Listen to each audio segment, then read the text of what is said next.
Welcome to Special Olympics Wisconsin, to our Athlete Voice podcast. Special Olympics Wisconsin is a movement to create a new world of inclusion and community through sports. And right here in Wisconsin, we want every person to feel accepted, welcomed, regardless of their ability or disability. We're here to make the world a better, healthier, and more joyful place, one athlete, one volunteer, and one family member at a time. And I'm here today with a couple of folks who certainly bring more joy to the world, and I can't wait for everyone to hear from them today.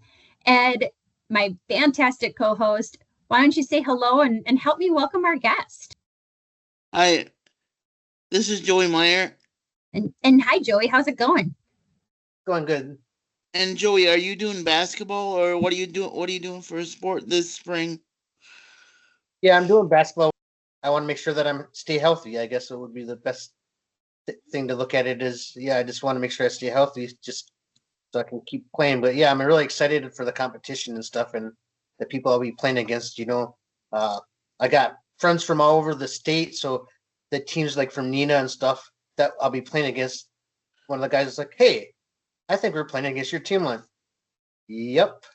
I was like, he's like, "This is going to be awesome," and it's just a friendly rivalry, it's something that I call it my Special Olympics family because it's a big family. So, but it's one of the only sports teams I've been part of that you can include the whole state, kind of. So it's kind of a wonderful thing. What got you started in Special Olympics? Like, tell us, when did you first start getting involved? I started like 23 years ago. I've been involved for like 23 years now. I had a really good friend that got me involved. He tried to get me in for a couple of years, and then I was finally able to start playing. It just went from there because I had a lot of passion for basketball. He's like, he goes, "You're unique." He goes, you probably could inspire people for what you do. And I was like, "You think so?" He's like, "Would you do Special Olympics?" I'm like, "Well, of course," but I never thought I'd be better than what it is. Like, and what I mean by that is like the camaraderie and just the family atmosphere and just you don't have to explain yourself because everybody just gets you, so it's kind of nice to be included and be part of something like that. And so, Joey, how supported do you feel in Special Olympics? Do you feel like you got support by your coaches, your teammates, everybody? Of course. Yeah, it's a team effort. I feel support from everyone. And if I don't, I'm pretty vocal about it. I let people know. I'm like, "Hey, I don't feel like the communication is good right now, and I feel unvalued or unwanted." And I think that's a common thing with a lot of the athletes because of the frustrations that we have. So because of limitations and a lot of things. So I think the key is to try to communicate with a positive attitude. To try to move forward. And that's one thing I'm learning. So. But I think a lot of Special Olympic athletes have determination, and we're very stubborn. At least I am. Well, that's an understanding. The drive you are. I watch what you do in your basketball and stuff, and then you're racing and stuff. And like the drive you have, you inspire me. You really do. So, which I think that's what's thing special about Special Olympics is we all inspire each other. Like you were saying about me and powerlifting and stuff. So we kind of feed off each other, and that's one thing that's really important and great about it. I just love how we cheer for each other. Or I heard from a person from Sheboygan. He's like, "I like your technique. I'm gonna volunteer. My wife drugged me to it. I didn't know what to expect." He's like, going into watching you. I didn't think you were gonna hit any baskets, and he goes, "I have a deeper appreciation for people in wheelchairs," and he goes, "I'm gonna remember you." I was like, "That's what it's all about. That's what it's all about right there." I agree. Like for example, like me having spinal bifida, sometimes my legs don't work. That's why I'm in powerlifting stuff is because I keep pushing. But you do it. You inspire me because I'm like, well, I can still play basketball even though I'm not as mobile as I'd like to be. You're always inspiring somebody, especially people that you don't know are looking or watching. And that's the key. That's why you always got to try to be your best version when you leave the house. Yeah.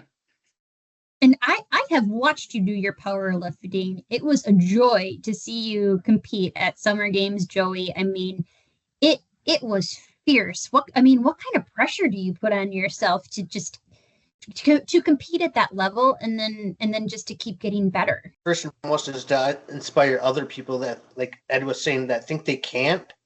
Like the struggles that we have are real, and they are difficult, but like you would say, Ed, I agree with you. Like we got a different gear, we got a different drive because you got to reach down there to do that to push yourself forward. Like I always tell people, in life it's not how fast you move forward because no one can tell you at what pace to go as long as that's the direction you're going is forward.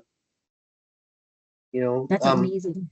like some days and some weeks and even some months I don't feel like doing much, but the key is to just brush yourself off and pick yourself up. And it is a key to surround yourself with people that believe in you or can push you to be better. But most importantly, you got to believe in yourself and know that you can do it because sometimes people don't realize the struggles.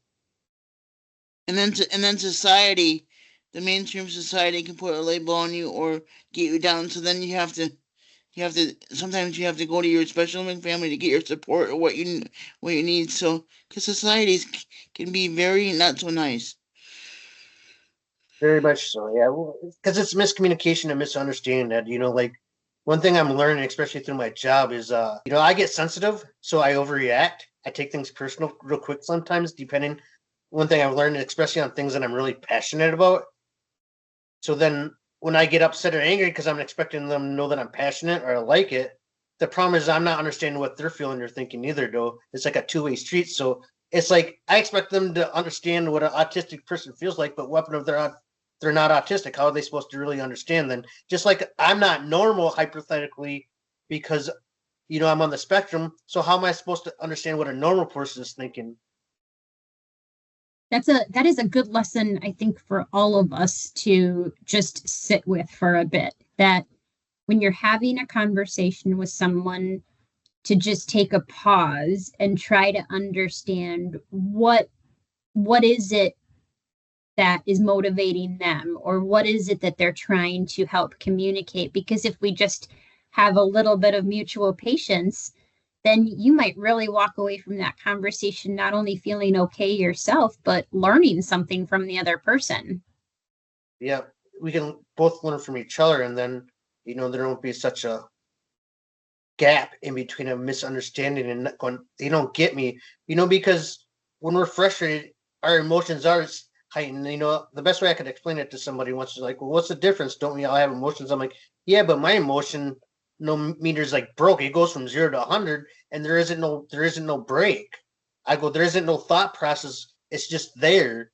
And then I think take everything personal because now all of a sudden I'm overstimulated and overwhelmed, and now everyone's out to get me, hypothetically. I mean, that's not the case, but that's how it feels until I can calm myself down. Well, and you've done so much work over the years, Joey. What are some, for other folks on the spectrum, or maybe people listening that don't understand the spectrum, what are different coping mechanisms that you have learned work for you? Definitely breathing. I think a good thing to be aware of is like when your heart rate goes up or you feel agitated or aggressive or you want to see something rude to the person in front of you because they upset you. Well, that might be a good time to try to take a deep breath in because if you're like me, most likely it's not going to be the best thing that's coming out of your mouth. But if you take a deep breath and realize they hurt your feelings, but you don't want in return hurt their feelings. What's your favorite sport besides powerlifting? Definitely basketball. Basketball by far was my favorite sport. Like it was most passionate. I'm getting to the age where I know people are getting a little worried because of the physicality and stuff is it can probably be a little bit more dangerous. My joints and everything. So so I'm trying to learn the transition on accepting just what I can and can't do and at what ability. But yeah, basketball, like I can still coach people and I still can make people around me great, and that's something I believe I can do, and that's I'm just as passionate. But yeah, but basketball by far is my favorite sport. Powerlifting is right up there because I think it's always kind of go up. What we're here for is being healthy. How do you prepare having your spina bifida and things with you being in pain? So Lifting weights and powerlifting is different than taking part in competition because it's way harder for me to compete against others because how I am. In powerlifting, I always people try to go all out, but I'm like, if you injure yourself, that's it. Like, and then you're not going to be as strong as you are right now. Like because you can come back from an injury, but your body will never be the same. And I know that because I've had plenty of injuries. Which is why it's crazy why I'm doing powerlifting. But I got degenerative disc disease and spinal bifida too, and severe scoliosis in my neck. That's why it's kind of shorter and stuff. So it's a mindset that, well, now I'm like everyone else, even though my body's like, no, you're not. You're lying to yourself. And I'm like, see, I just lifted this. I deadlifted this. I benched this. See, I can do it. And then I'm like, I can only bench 100 pounds this time in competition. I was so frustrated. Everybody's like, that's amazing. I'm like, I mean, it is because of the things I have to overcome, but in my mind, it's not because I want to do more. Yeah, you keep setting these new personal bests for yourself, right? Yes, exactly. And so, like, if I do less than because my body's different that day, and that sometimes I don't take in consideration, which I can agree with. Some days our competition is way less than other days, depending on how we eat, sleep, and just how we feel. So just listen to your body, and it can be a little hard. Even though us Special Olympics athletes don't like to on competition day, we just like to push through it, and we'll listen to our body later, and we just like, because sometimes we do whatever it takes to win, but That's true. It is. It is. Like, I agree. Like, that's why I'm like, oh, should I almost, like, people like, Joy, you should almost retire, because I'm still playing at a really decent level, and that's the problem, is because the competition I play with is really fast, and they're very skilled and very talented. I mean, sometimes people forget how fast and how aggressive it can be because of how skilled they are. The Special Olympics, people like think of Special Olympics and, uh, well, they can't dunk. Well, I got some friends that can dunk. I got people that can pass and dribble, and they're amazing. A lot of the athletes, so, or even like yourself, Ed, you're an amazing athlete. Like you said, I seen you over there down Menominee. Me and my wife was walking you shoot, doing your skills test. So, like, and I think that was amazing, by the way, too. So, like I said, the inspiration we can give to each other is extremely important. And most importantly, I think the biggest key is that we just let each other know that we're not alone. If you've been involved for 23 years, you are such a huge ambassador for the Special Olympics movement. If someone is out there listening and maybe they are interested in joining Special Olympics, but they're not sure if they're going to have fun or if they're going to be accepted, or maybe there's a parent or guardian who's trying to find an outlet for their younger person, what would you do to say, this is why you should join? Well, first and foremost, I think being active, even if it wasn't for Special Olympics, I think, like, I always, like, when I go to work and talk to my clients' parents, being active is one of the biggest keys for kids with spectrum, because I swear we have a different gear and different energy gear because we're just amped, which is okay, like ADHD or whatever, just all that stuff is kind of, to me, just intertwined. But I think sports is extremely important. But one thing that why it's important to be part of Special Olympics is because the team atmosphere, being together, having to learn to work with other people outside yourselves, learning to be accepted by others, learning to work together with others, or in my case, like being around other people that can understand me and get me. This is the same for volunteers, which you've talked about, Joey, and Ed has talked about this too, that you show up at our sporting events, you come to any of our huge competitions, and if you're just volunteering on the at the track meet, or maybe you're scoring for basketball, our volunteers are going to be accepted and cared for who they are as well, right? There's anybody who shows up at a Special Olympics event, you're just completely welcomed. Can you talk about that, Joey? Yeah, absolutely. I mean, I got to remind my teammates and stuff, and even to myself in my own head, like, especially the refs and stuff. Like, like, these refs will tell you after every game, I go up and shake their hand, and they are their volunteer. They're without them, we wouldn't have this. So, like, I'm very thankful they're there, and I remind them that, because, yeah, most of the events won't be possible without any of them. But so, yeah, instead of chewing them out, or you missed this call, or you did this bad, or it's like, well, no one's perfect, because I'm far from it. And I mean, I was born completely unperfect, so, like, that's okay though. Like, that's what makes us all special, and that's what makes us so. Like, I always like the one thing it says, it goes, we weren't born to stand together, we were born to stand out. And support each other, and kind of motivate each other. Because when we didn't stand out, how do we notice each other? Yeah, and I remember last year during track state games, I got up to the starting line, and I seen this official for years and years, and she's been at World Games and Summer Games before. And I said, and she goes, "How you doing today?"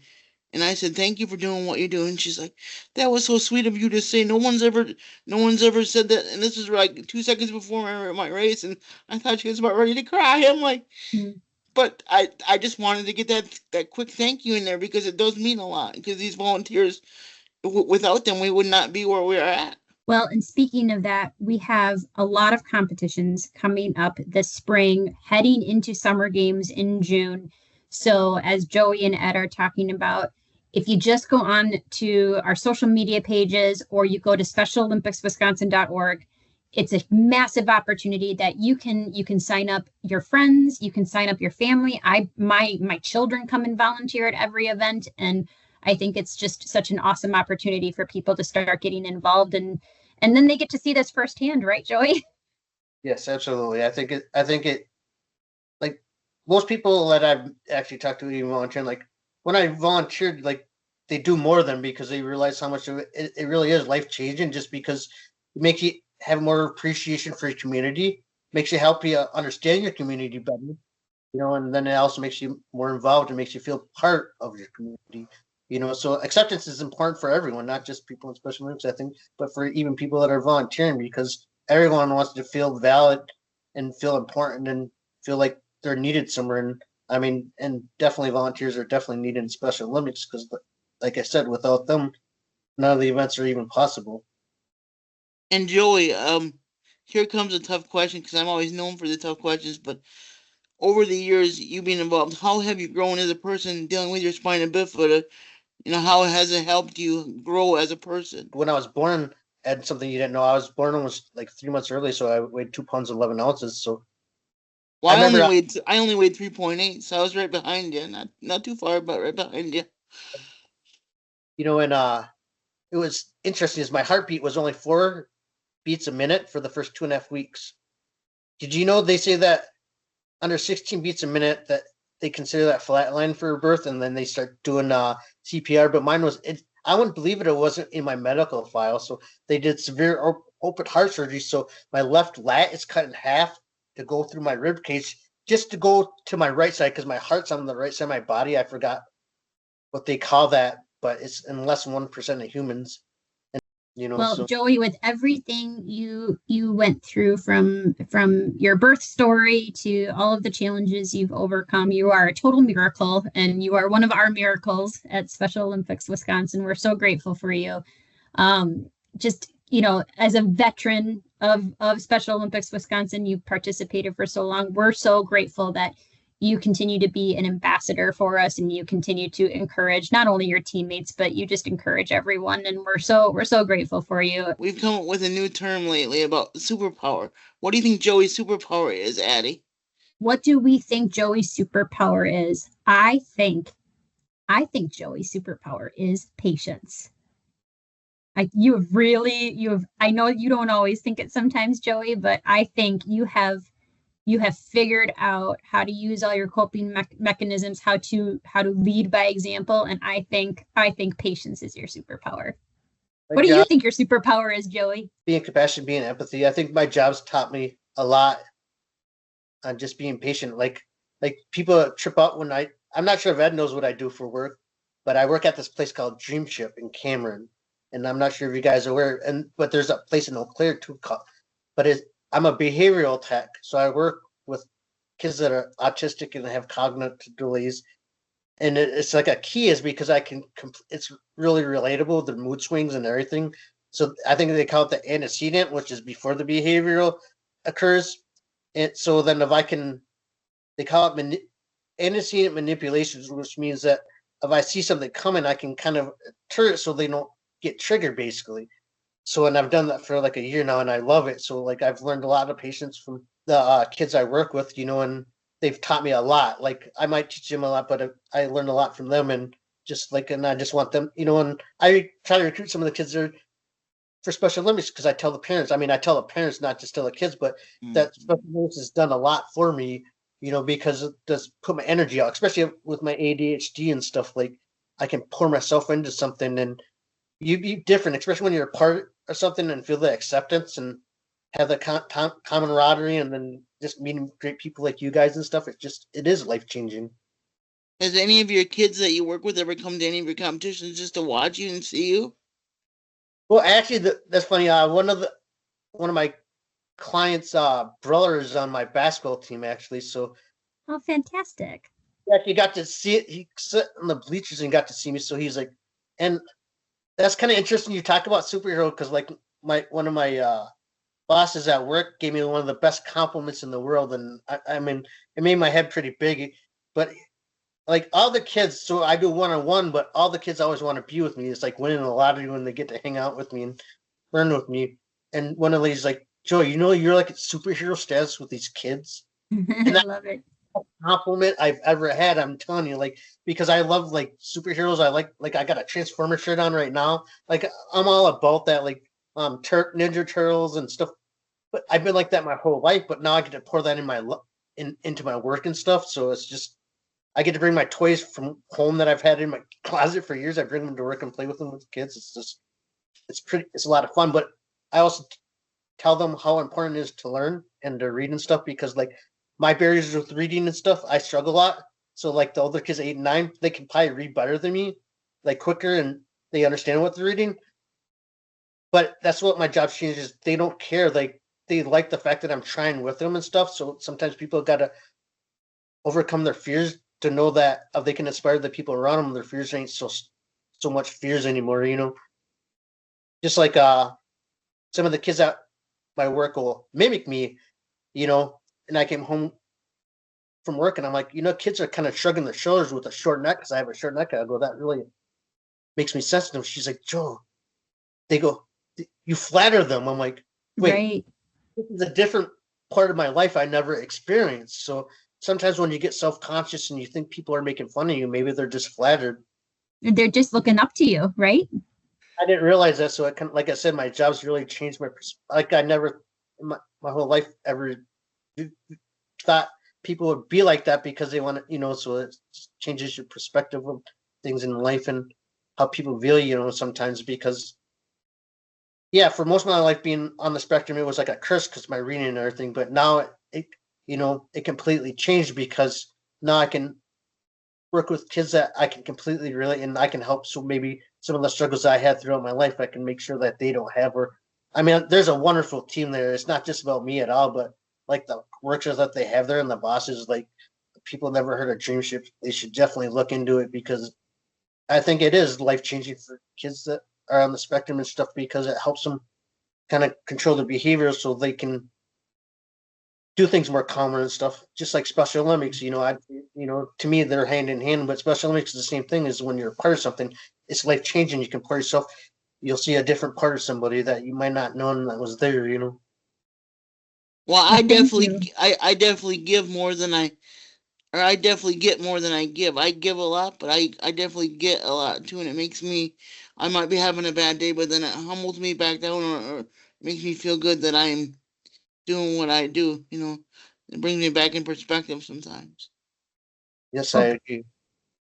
The Special Olympics Wisconsin movement is so privileged to have both of you do what you do. And my goodness, Joey, thank goodness for you with the kids that you work with. I'm sure they're all going to be excited to hear this podcast, so I can't wait for them to hear it. I mean, like the parents go, come, so when I first my job, like I told my wife, I'm like, I focused on the best part of my job was hearing laughter of kids because they're happy and you're making a difference.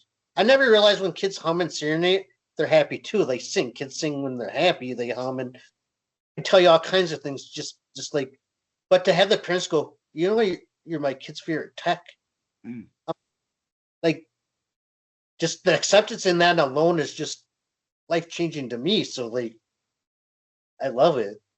Yeah, that's pretty powerful. That's powerful stuff. And I, for all of our listeners out there, the work that Joey is doing to spread this acceptance, the work he's doing with young people, it's incredible and it's important. And we just hope all of our listeners can take some of these little nuggets of information and learnings that Joey has taught us today. And if you can apply that in your life, when you interact with someone, that can be pretty powerful, right, Joey? Yes, very powerful. My favorite saying is it's called the three I's. It's like you gotta influence, to impact, to inspire. I call it the three I's because I'm the third. I always believe that is you gotta influence them first in order to impact them, which then you'll inspire them, and then you can change the world. Well, thank you for changing our world, Joey. My goodness, this has been such a fun conversation today. And as our listeners heard, you heard it right from Ed and Joey yourself. We want volunteers to come out. We want you to experience the Special Olympics Wisconsin movement and the joy that comes from these competitions. And we want more folks to get involved. So please go to specialolympicswisconsin.org to learn more. And until then, our team will see you soon. Thank you.